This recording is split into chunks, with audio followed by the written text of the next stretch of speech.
Hello दोस्तों, मैं Shailendra sir. आज का हमारा टॉपिक बहुत ही वंडरफुल है, बहुत रिलेट करता है छोटी क्लासेस से, थर्ड फोर्थ आई थिंक। नहीं, बिल्कुल ऐसे ही सच है। एक्चुअल में मैं बात करूंगा, सबसे पहले हम एक पेरीमीटर वर्ड को लेंगे। आज पेरीमीटर वर्ड आएगा। दूसरे नंबर पे हम इसके साथ कवर करेंगे एरिया। बट ये एक लिमिटेड सेक्शन में आपके काम आएगा। मैं कुछ पर्टिकुलर फिगर्स के बारे में बात करना चाहता हूँ जिनके एरिया और पेरीमीटर को लेके आज हमारी क्लास है। तो हम पहले पेरीमीटर के बारे में बात करेंगे और हम दो फिगर ले लेते हैं, तीन फिगर ले लेते हैं एक्जेक्टली। तो हमारा पहले फिगर होगा एक ट्राइंगल। हमने ट्राइंगल ले लेना है ABC। हम दूसरे नंबर पे एक स्क्वायर ले लेंगे एंड देन हम एक रेक्टेंगल ले लेते हैं। ये हमने रेक्टेंगल ले लिया हमारा। तो हमारे पास एक स्क्वायर है, एक रेक्टेंगल है और एक ट्राइंगल है। तो सबसे पहले इसके पेरीमीटर के बारे में अगर मैं बात करूं, पहला पेरीमीटर ऑफ ट्राइंगल, तो that is sum of all sides. आपको मालूम होनी चाहिए ये बात, ये पेरीमीटर होता है सम ऑफ ऑल साइड्स। और इसके एरिया के बारे में अगर हम प्लान कर रहे हैं तो अभी जो हमें इनिशियली चाहिए वो चाहिए हाफ बी इंटू एच, मतलब हाफ बेस इंटू हाइट, ये हमें चाहिए। दूसरे नंबर पे हम स्क्वायर के बारे में बात करेंगे तो इसका पेरीमीटर क्या निकल के आता है, दैट इज 4 इंटू साइड, क्योंकि चारों साइड सेम होती है। इसकी चारों साइड की लेंथ सेम होती है। तो अगर आप पेरीमीटर को काउंट करते हैं, perimeter is the sum of all sides, मतलब टोटल लेंथ कवर्ड हम बोल सकते हैं। तो अगर यहाँ टोटल लेंथ कवर्ड के बारे में बात करेंगे तो that will be equal to 4a। And then area क्या होता है इसका एरिया बड़ा सिंपल होता है a square. In that same manner अगर हम रेक्टेंगल के बारे में प्लान करें तो इसका पेरीमीटर होता है 2, ब्रैकेट में हम लिख देते हैं l प्लस b। ऐसा हमने इसलिए किया क्योंकि ये और ये l बराबर है, ये b और ये b बराबर है। तो अगर हम इसको कैलकुलेट करते हैं लेंथ और ब्रेथ को सम करके, तो 2 लेंथ और 2 ब्रेथ, तो हमने लिख देना 2 ब्रैकेट लगा के l प्लस b। और एरिया अगर मैं बोलूँ तो ये तो बहुत ही सिंपल होता है, लेंथ इंटू ब्रेथ। तो ये बेसिक कॉन्सेप्ट है जिसकी जरूरत हमको आज पड़ेगी अपने क्वेश्चंस को बनाने के लिए। सबसे पहले आप इसको रिवाइज कर लें, तो इसलिए मैंने आपको बता दिया कि हम आज क्वेश्चंस करने वाले हैं quadratic equation which is related to geometrical problem named as perimeter and area. Okay, जब क्वेश्चंस करेंगे पढ़ेंगे तब समझ में और अच्छे से आ जाएगा। जैसे पहला क्वेश्चन मेरे पास है, आज मैं आपको बता दूं कि हमारा जो प्रिस्क्राइब बुक है हम एनसीईआरटी लेके चलते हैं। तो जितने भी क्वेश्चंस मैं करवाने की कोशिश करता हूं वो एनसीईआरटी से होते हैं, सॉरी एनसीईआरटी नहीं, आरडी शर्मा से होते हैं। तो आज हमारा जो टॉपिक हम ले रहे हैं वो है एक्सरसाइज 4.11 से, जिसमें हम एरिया और पैरामीटर से रिलेटेड क्वेश्चन बना रहे हैं। पहला क्वेश्चन है मेरे पास में। अब एक्सरसाइज बताने से एक बेनिफिट है कि जब आप वीडियो लेके बैठे हैं तो आप अपने साथ बुक ले लें। तो मैं क्वेश्चन नंबर 1 आपसे कह दे रहा हूँ, तो हम यहाँ पे समय बचा ले जाएंगे क्वेश्चन को राइट करने का। मुझे काफी टाइम लग रहा था। तो यहाँ पर हो गया perimeter of rectangular field is 82 metre. मैं यहाँ पे आपको डेफिनेशन छोटी छोटी इंफॉर्मेशन दे देता हूँ कि पेरीमीटर ऑफ रेक्टेंगुलर फील्ड, तो मैं पेरीमीटर ऑफ रेक्टेंगुलर यहाँ पे लिख देता हूँ। दैट इज मुझे दिया गया है 82 metre, 82 metre. And area of the same area of rectangle have been given us as 400 metre square. ये आप याद रखिएगा कि पेरीमीटर की जो यूनिट होती है वो मीटर होती है, whereas तो एरिया की जो होती है वो मीटर स्क्वायर होती है, या सेंटीमीटर हो तो सेंटीमीटर स्क्वायर होएगा। Find the breadth of the rectangle. हमें ब्रेथ निकालनी है। हमारे पास 2 चीजें होती है रेक्टेंगल में, एक लेंथ होती है और एक ब्रेथ होती है। अभी हमने डायग्राम के थ्रू इस चीज को देखा। तो जो डिटेल हमको दी है ना, हम उन्हीं की मदद लेंगे। तो हमसे कहा गया है फाइंड द ब्रेथ। तो जब आप सॉल्यूशन करेंगे तो जो पूछा है आप उसे ले लें। Let the breadth of the rectangle be x metres. ये आपने ले लिया, ब्रेथ हो गई आपकी x मीटर्स। अब जब हम पेरीमीटर का फॉर्मूला देखते हैं, रिवाइंड करते हैं दिमाग में, तो पेरीमीटर का फॉर्मूला हमने क्या देखा हुआ था, 2 ब्रैकेट में l में रहने देता हूँ, ब्रेथ को मैं लिख देता हूँ x। लेंथ तो आपको पता ही नहीं है, आपने ब्रेथ को सपोज कर लिया है x, लेकिन लेंथ आपको नहीं पता है। पेरीमीटर डेफिनेटली आपको पता है, दैट इज 82। तो क्या इसको सॉल्व करके हम l की वैल्यू निकाल सकते हैं, so that we have l in the form of x। हम यहाँ पर सॉल्व करके l की वैल्यू निकालते हैं ताकि हमारे पास x की जो फॉर्म है वो सेम आ जाए, एक सेम वेरिएबल आ जाए। तो यहाँ पर l plus x is equal to 41 हो गया। ये 2 ट्रांसफर होगा तो डिवाइड करेगा, तो x के फॉर्म में हमें चाहिए, तो l is equal to 41 minus x। ये आ गई आपकी लेंथ। अब एरिया जो है, एरिया क्या होता है, एरिया होता है length into breadth according to the formula. Area कितना दिया है आपने को 400, यहाँ हमने 400 लिख देना। यहाँ लेंथ की वैल्यू x के फॉर्म में 41 माइनस x इंटू ब्रेथ की जो वैल्यू हमने तो अज्यूम की हुई है x, तो अब हमारे पास इसको मल्टीप्लाई करना है। यहाँ पर हो गया 400 is equal to 41x minus x। So guys मैं एक आपकी हेल्प कर देता हूँ। यहाँ पर आप देख सकते हैं क्लियरली कि जो हाईएस्ट पावर ऑफ x है, यहाँ पर हाईएस्ट पावर ऑफ x जो दिख रही है उसके सामने माइनस साइन है, और ये एप्लीकेबल नहीं है, अलाउ नहीं है। कभी भी ध्यान रखिएगा किसी भी पॉलिनोमियल या किसी भी इक्वेशन को सॉल्व करने के पहले अगर हाईएस्ट पावर ऑफ x जो वेरिएबल हमारा है अगर वो नेगेटिव साइन में है तो उसे आपको पॉजिटिव बनाना है, तब सॉल्व करना है। तो पॉजिटिव बनाने के लिए मैं सारी चीज़ों को यहाँ लेफ्ट में ट्रांसफर कर लेता हूँ। तो मेरी इक्वेशन होगी x square minus 41x plus 400 is equal to 0। अब आप सब जानते हैं कि हमारे पास दो मेथड्स हैं। एक मेथड हमारे पास जो फैक्टराइजेशन है जिसकी प्रैक्टिस हम क्लास 8 से कर रहे हैं, हमारे पास दूसरी मेथड जो हमने क्लास 10th में सीखी होती है वो होती है फॉर्मूला मेथड। तो यहाँ पर दो मेथड है, आपको जो अच्छी लगती है आप अप्लाई कर सकते हैं। वैसे मैं फेवर करता हूँ अक्सर कि अगर हम जाना चाहें तो हमें फॉर्मूला मेथड को फॉलो करना थोड़ा सा लंबा हो जाता है काम, ABC निकालो फिर फॉर्मूले में वैल्यू पुट करो। अगर फैक्टराइज आसानी से हो जाए यू शुड फैक्टराइज ऑलवेज। तो अगर फैक्टराइज करना हो तो हमें नंबर ढूंढने होंगे, तो क्या नंबर हमको मिलने वाले हैं, क्या नंबर मिलने वाले guys? What is it? X square minus how much? 25x minus 16x plus 400. Yeah, both of them should be minus because in multiplication you need plus and after addition or subtraction you need minus 41 equals to 0. Now take x common. यहाँ पे अगर हम x common लेते हैं so the remaining is x minus 25. यहाँ पर minus 16 common लेते हैं तो x minus 25. Now as you all come to know that as the both the term are same, तो हम दोनों को भी कॉमन ले सकते हैं। तो यहाँ पर हमारे पास आएगा x minus 25 again common in other bracket, x minus 25 x minus 25। हमारे पास बचेगा x minus 16 in other bracket, x minus 16 in other bracket. तो करना क्या है हमें, एक बारी इसको हम ट्रांसफर करेंगे, x minus 16 is equal to 0, so x is equal to 16 metre, हमें इसे बॉक्स में दे देना। फिर हम x minus 25 इक्वल्स टू 0 लेंगे, so we have x is equal to 25। तो हमारे पास तो x की दो वैल्यूज आ गई। ऑब्वियस ही बात है यार, आपके पास अगर क्वाड्रेटिक बन रही है तो क्वाड्रेटिक के तो हमेशा दो आंसर होते हैं। तो अब हमारे पास तो दो वैल्यू आ गई x की, तो फिर हम तो फंस गए। तो हम फंसे नहीं है, हम फंसे नहीं है। हमें ध्यान ये देना होता है कि हमने x किसको लिया हुआ है, हमने x किसको लिया हुआ है, ब्रेथ को। ब्रेथ हमेशा लेंथ से छोटी होती है, हमें मालूम है रेक्टेंगल में। तो फाइनल जब आप आंसर लिखेंगे तो आप यहाँ लिखेंगे breadth, breadth is equal to 16 metre, ये आपको लिखना, ये फाइनल आंसर होगा आपका। ठीक है, छोटी छोटी बात है, कभी कभी गलतियां करवा देती हैं ऐसी बातें, तो आप ध्यान रखेंगे कि दो आंसर तो आपके आने ही आने हैं। अब हमने एक क्वेश्चन चूंकि रेक्टेंगल से देख लिया है तो हम कुछ और कोशिश करते हैं। एक हम स्क्वायर के साथ चलते हैं, सेम क्वेश्चन मिलने वाले गाइस, ये पूरी की पूरी एक्सरसाइज इसी कॉन्सेप्ट पे बेस्ड है। देखते हैं हम, हमारे पास 9th नंबर का एक क्वेश्चन है, CBSE में पूछा भी गया है।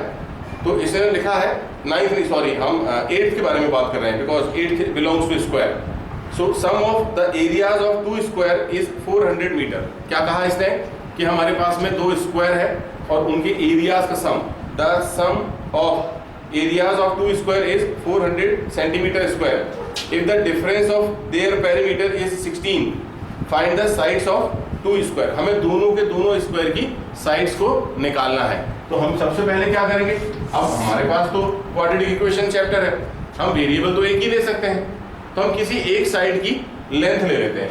तो हम यहाँ पे क्या करने वाले, question number 8, let length of side of one square is x centimetre.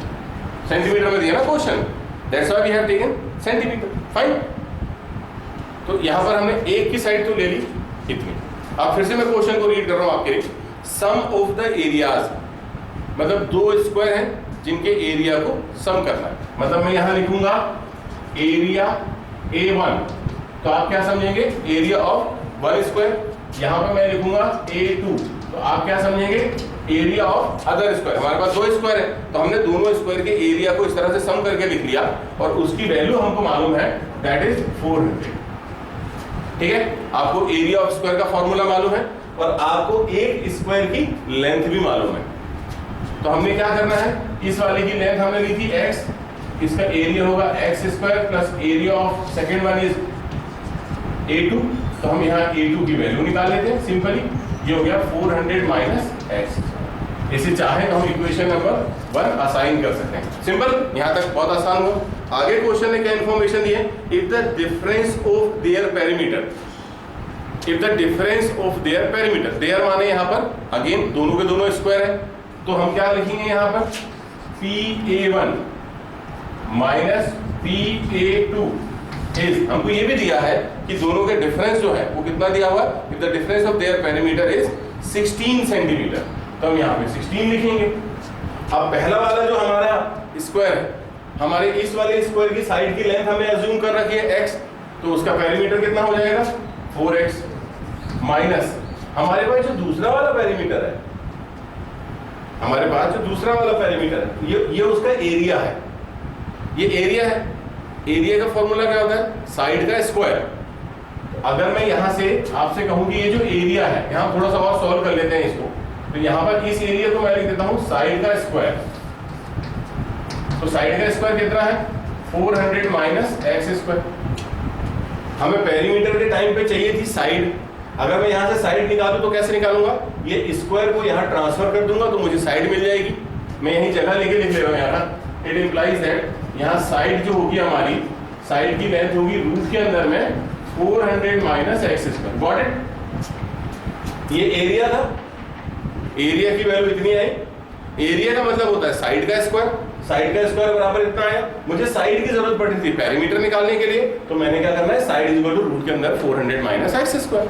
तो यहाँ पर फिर से हम लिखेंगे, ये हमारी साइड की लेंथ थी, पेरीमीटर होगा 4, रूट के अंदर में 400 minus x square is equal to 16। Got it guys, थोड़ा सा उलझा हुआ जरूर है, लेकिन आप बहुत आसानी से सॉल्व कर सकते हैं अगर मैंने फिर से कहा बेसिक्स अगर आपको पता है। यहाँ पर 4 कॉमन ले लिया जाए, 4 कॉमन लेते हैं तो यहाँ हमारे पास रिमेनिंग वन इज कुछ तो भी ऐसा बचेगा, दोनों तरफ से हमने 4 कॉमन ले लिया इज इक्वल टू 16। कैंसिल कर दें, 4 बन जा 4 4 जा। अब ये जो बचा हुआ है देखिएगा, x minus 400 minus x square is equal to 4। Guys अब मैं आपसे पूछना चाहूंगा आप सबसे कि अगर मुझे ये रूट यहाँ से हटाना है, क्योंकि रूट के साथ तो मैं क्वाड्रेटिक को सॉल्व नहीं करूंगा, तो अगर मुझे ये रूट को यहाँ से हटाना है तो मुझे क्या करना चाहिए। तो अक्सर बच्चे एकदम क्विक आंसर देते हैं कि सर स्क्वायर कर दो दोनों तरफ, उनको तो यही पता है स्क्वायर करने से रूट हट जाता है। बट गाइस यही आपके मन में भी अगर यही था ना कि स्क्वायर कर लेंगे, तो यही वाली स्टेप आप रफ में लिखिएगा और फिर स्क्वायर कीजिएगा और फिर अपने आप को बताइएगा कि क्या आप सॉल्व कर पाए, कहाँ आप अटक रहे हैं, आप अपने आप को बता दीजिएगा। तो हमें अगर रूट हटाना है तो सबसे पहले ये ध्यान रखना है कि रूट वाली जो टर्म्स होती है ना वो अकेली होनी चाहिए। अगर हम रूट हटाना चाह रहे हैं तो रूट वाली टर्म को हमें अकेला करना है। अकेला करना मतलब इसको उठा के हम वहां ट्रांसफर करेंगे, इसको उठा के हम यहाँ ट्रांसफर करेंगे। How is it, x minus 4 is equal to root के अंदर में 400 minus x square. Now squaring both side, अब आपको करना है squaring both side. Squaring both side अगर आप अप्लाई करते हैं तो हमारे पास क्या होने वाला है, यहाँ पर हो जाएगा x माइनस 4 होल स्क्वायर और यहाँ पर क्या हो जाएगा 400 माइनस एक्स। ये रूट में था, आपने होल स्क्वायर लगाया तो whole square will cancel the square root, so that the remaining one is x minus 4 whole square is equal to 400 minus x square. अभी भी हम सॉल्वेबल कंडीशन में तो है नहीं क्योंकि यहाँ होल स्क्वायर है। इसको आप ओपन कर लीजिए, open means by applying the formula. यहाँ पे क्या होने वाला है, x माइनस 4 होल स्क्वायर होता है x square minus 8x plus 16, am I right? x minus 4 whole square ये होता है a square minus 2ab plus b square, then is equal to जो लिखा उसको लिखे रहने देते हैं, equal to 400 minus x square. As you can see that in the both terms at the left hand side as well as at the right hand side हमारे पास दोनों तरफ x स्क्वायर है, तो हम कंप्लीट क्वाड्रेटिक करने के लिए वो सारी टर्म्स को उठा के हम लेफ्ट में ले आते हैं। तो यहाँ पर क्या हमारे पास आने वाला है, x square minus 8x plus 16 plus x square minus 400 equals to 0 again. अभी एडिशन करें तो 2x square minus 8x, this is minus how much is it 384 equals to 0। क्या हम ध्यान से सुनिएगा मेरा क्वेश्चन, ये आप सबके लिए, क्या हम फॉर्मूला मेथड लगाएं या फैक्टराइजेशन मेथड लगाएं? मुझे पता है आपको लगा कि फैक्टराइजेशन लगाते हैं सर फॉर्मूला लंबा पड़ जाता है, बट उसके पहले मैं बार बार आपको ध्यान दिलाता रहूंगा। उसके पहले आप देख सकते हैं कि ये सभी सारे जो नंबर्स हैं they belongs to category even number, और अगर ये सारे नंबर्स इवन हैं तो हम यहाँ पर 2 कॉमन ले लेंगे। तो अगर हम 2 कॉमन लेते हैं तो हमारे पास इक्वेशन छोटी हो जाएगी, x square minus 4x minus 192 is equal to 0। अब 2 को ट्रांसफर करा दीजिए, x square minus 4x minus 192 is equal to 0। अब हमें फिर से 2 नंबर ढूंढने हैं जिनको मल्टीप्लाई करेंगे तो 192 माइनस के साथ आए, और अगर ऐड और सब्ट्रैक्ट करते हैं तो हमारे पास में -4 आना चाहिए। तो गाइस नंबर बड़े हैं, आपको ढूंढना पड़ेगा, आपको ढूंढने में थोड़ा समय लग सकता है। मैंने आपको एक मेथड सिखा रखी है जिसके मैंने आपसे कहा था कि आप उसे रफ में करें। जैसे माइनस हमें एडिशन और सब्ट्रैक्शन में माइनस चाहिए, तो हमें मालूम है कि या तो हमारे पास एक पॉजिटिव और एक नेगेटिव नंबर होना चाहिए। तो हमने लिया 1 के साथ में 5, इसका आंसर आया -4, वो तो बिल्कुल सही है। लेकिन अगर 1 को 5 से मल्टीप्लाई करूँ तो मेरा आंसर आ रहा -5, तो बहुत ही छोटा है। तो फिर मैं जंप करूँगा। मैं जंप कैसे करूँगा? मैं बहुत बड़ी जंप करने वाला हूँ 10 नंबर की। मैं यहाँ पे 10, अगर 9 ऐड करता हूँ तो यहाँ पे 10 हो गया, और यहाँ पे 9 ऐड करता हूँ तो 14 हो गया। ये तो आंसर -4 है, लेकिन मल्टीप्लाई करने पे -140 आया। मैं थोड़ा सा नियर अबाउट तो आ गया। अब मैं 10 की जंप ना करके थोड़ी सी छोटी जंप करूँगा, दैट विल बी ऑफ 5। तो मैं यहाँ पे यूज करने वाला हूँ 5 ऐड करके 15, और यहाँ पे 5 ऐड करके 19। तो ये -4 तो ठीक है, इनका मल्टीप्लाई कितना होता है?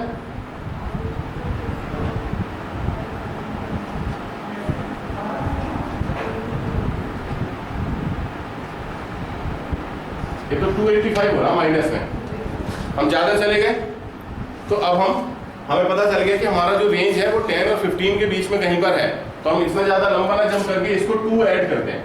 तो यहाँ 12 माइनस यहाँ पर कितना होना है 16, दैट इज -4। मल्टीप्लाई कर लीजिए